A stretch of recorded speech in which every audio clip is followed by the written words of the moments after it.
নমস্কার ভক্তগণ, আমি আবার আজকে এসেছি। আমি দুদিন আসতে পারিনি কোনো কারণবশত। তো আজকে সংক্রান্তি, আপনারা সবাই জানেন সংসারে অনেক কাজ, তার মধ্যে এটাও আমার একটা সংসার। আমার মাকে নিয়ে, আমার তারা সুন্দরী মা। তো এই মায়ের একটা লীলা আজকে আমি বলছি, মহিমা। একটি মেয়ে সন্তান আসছিল না 4 বছর বিয়ের পরেও। ও ডাক্তার দেখায়, বিভিন্ন ডাক্তার দেখে বলে যে ও নাকি মা হতে পারবে না, ওর গর্ভাশয় নাকি ছোট, তার জন্য। তো যাই হোক, তবুও টেস্ট টু বেবি নিয়েছিল, 1 মাসও রাখতে পারেনি, পড়ে যায়। তারপর ডাক্তার ওর স্বামীও দেখে, স্বামীকে দেখে বলে যে স্বামী নাকি বাবা হতে পারবে না, ওরও কোনো কর্মক্ষমতা নেই।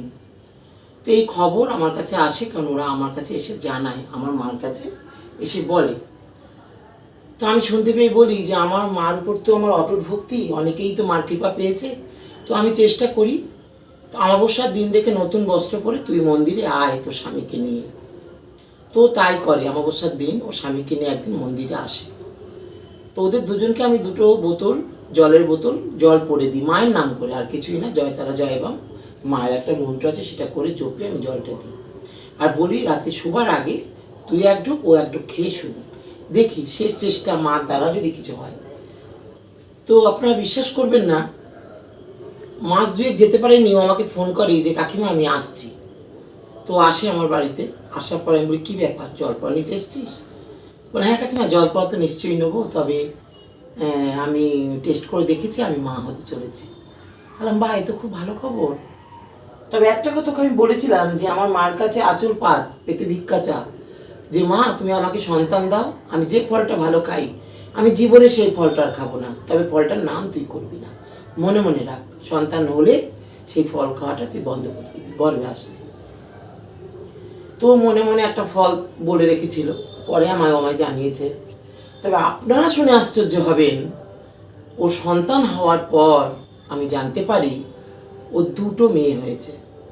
ডাক্তার বলেছিল ও মা হতে পারবে না, টেস্ট টিউব বেবিও পড়েও যায়। তারপরে ও 2টি মেয়ের মা হয়েছে, এবং 2টি মেয়েকে 7 মাসে অন্নপ্রাশন দেওয়ার আগে ও আমার বাড়ি নিয়ে আসে, মার কাছে গড় খাওয়ায়।